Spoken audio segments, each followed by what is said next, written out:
पेटमा तनक्क तन्काइरहेको तनक्क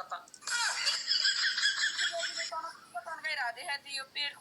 के गर्दै हुनुहुन्थ्यो त देखाउनु भयो कि देखाउनु भएन त कस्तो तनक्क भने के कस्तो तनक्क नि मैले देखिरहेको यस्तो गरिरहेको तनक्क भनेर मेरो बाउले मैले हेरेर आएको मेरै फुटाइ नाच्न पाउन रौ भने के ए नाचिरहेको थियो ल ल के तिम्रो मात्र क्या पिछडा देखाएर हल्लाएर नाच्ने ऊ नाच्ने ननाच्ने अब किन त नाच्यो भने हाम्रो त नाच्यो भने आइडी जान्छ पिछडा हल्लायो भने जाँदैन त्यही त हो नि उसको पनि नयाँ म्युजिक भिडियो आएको रहेछ बिचरा प्रमोसन गरिरहेको छ नाचिरहेको छ यार ए ल ल केही छैन निको बेबी राम्रो छ छैन छिनो के ए निको बेबी राम्री छिन् बेलुका तिमीभन्दा कयौँ राम्री चुप्पा खाँदै रे त हो मारिदिन्छु त्यो ओट्ने ओट्ला चुप्पा खाँदै थियो भने एउटा दिदीलाई एउटा मलाई अरू कसैलाई खाना पाउँदैन भनेर हिजै भनिसकेँ मैले पछाडिबाट अगाडिबाट खान्छौ चुप्पा पछाडिबाट कसले खान्छ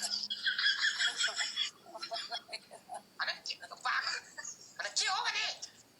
यो पैसा पलाएको छ लास्टै कसैले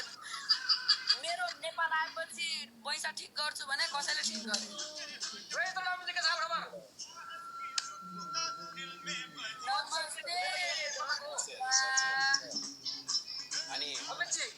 अनि हाम्रो भाइलाई एक्लै पारेर त्यसरी जाडो महिनामा पानी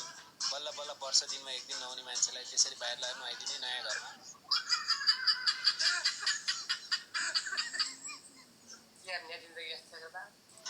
अनि नुहाउनु नै हुन्न रे उहाँ दिदीले मलाई मेसेज गरी रबिनको कस्तो पसिना गनाउँछ भने ए जेसुकै होस् भनेर मैले एक बाल्टी पानी बनाएँ पसिना नगर्नलाई त तपाईँले अनि पर्फ्युम ल्याएर दिए अरे त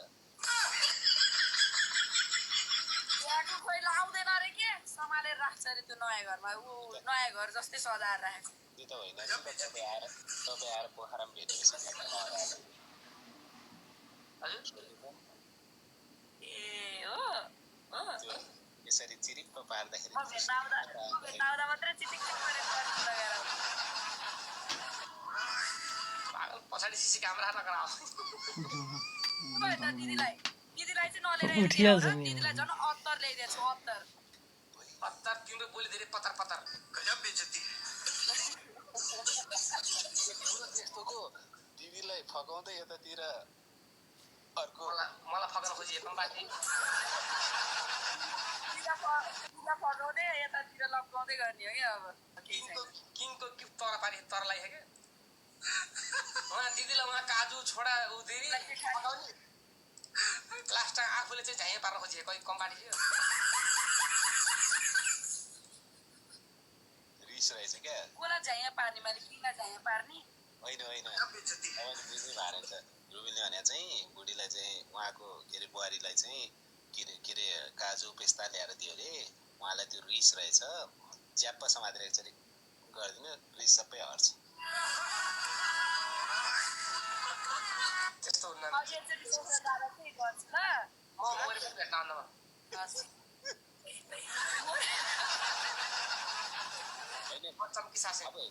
मैले देखेको होइन रुबेन भाइलाई कोही यदि केटी मान्छेले भेट्नै छ भने एउटा केटीले चाहिँ भेटेर यहाँनिर चाहिँ त्यो डाम बस्नै गरी किस खाइदियो है त्यसपछि मरे पनि भेट्दैन कुकुरलाई चाहिँ अगुल्टो हान्दाखेरि होइन तर्सेको कुकुर त्यो बिजुली चम्किँदा पनि तर्सिन्छ भने जस्तै त्यस्तै बनाउनु पर्ने छ क्या म योचोटि ट्राई गर्छु म त जोडसँग भेट्दिनँ ट्राई गर्छु रे म गरेपछि मैले गरेपछि तपाईँले कोहीसँग भेट्नुहुन्न क्या म गरिदिन्छु त्यो रातो हुने गरेर बाई बाई टाटा बस अहिले श्रीमतीले लुङ्गी उचाल्दै आउने लड्डु पढ्दा आएर त्यहाँ लड्डु पलाएको दिदीलाई ल्याउनु दिदीलाई घरमै लिएर आउनु केही पनि हुँदैन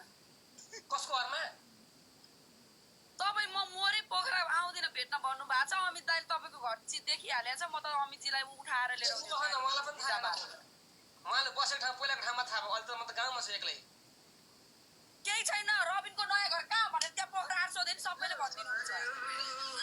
म बसेको गाउँमा म आफै घुमेको छैन कसरी थाहा हुन्छ यहाँको मान्छेलाई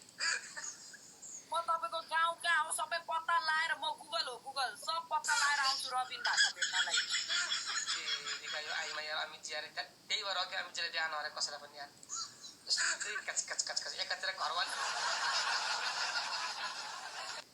मनमा त अझै रहेछ नि नौदिनजी वेलकम टु माई लाइफ अच्छा अदा मनमा त रहेछ क्या बारवाली भन्नलाई नभने मात्रै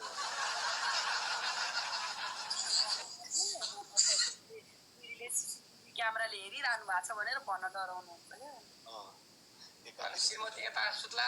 म उता सुत्ला लाइफमा एक्लै कोठा भनेको त श्रीमतीले आजबाट लु म जहाँ बस्छु यहीँ लाइफ बस भनेर कम्प्युटर साह्रै यार